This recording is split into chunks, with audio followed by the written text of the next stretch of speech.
Yes, I know. The judge says I was guilty. But when you think about it, what does a judge really know about guilt? Somebody who spends all day long in a high chair banging away with a gavel like a giant baby is not prepared to understand the mysteries of modern day life. All the same, they hit me with willful insinuation of the national flag, and for that I was given 3 months in the slammer.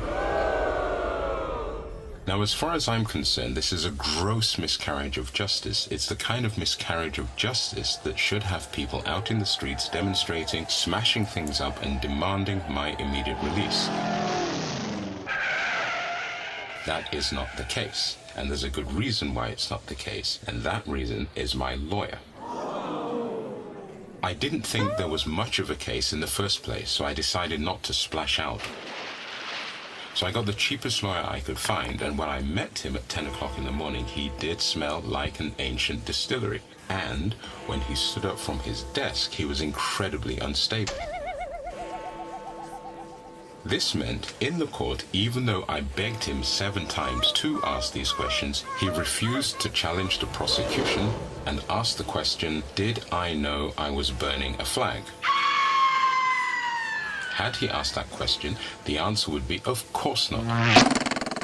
Because had I known it was a flag, I would have never burned the flag in the first place.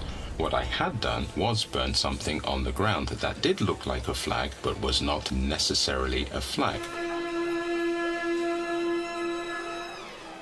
For example, the other week I saw a dog, a small dog that looked exactly like a horse, but really small.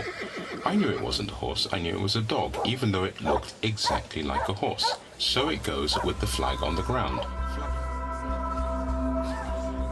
Now I'd like to take this opportunity to tell my side of the story.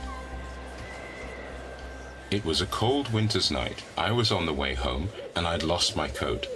I was shivering and shaking. Now, as I passed City Hall, I came to a halt. 150 meters ahead, a group of policemen and a group of people were arguing. The police fired tear gas canisters, and the people threw Molotov cocktails and rocks. It wasn't the kind of place you could just walk through, so I stopped for a moment and wondered, how am I going to get home? As I stood and thought about an alternative route, it was so cold I probably said out loud, "Man, it's freezing." No sooner had those words come out of my mouth, a man appeared out of nowhere wearing a mask and said, "I have a solution for your cold."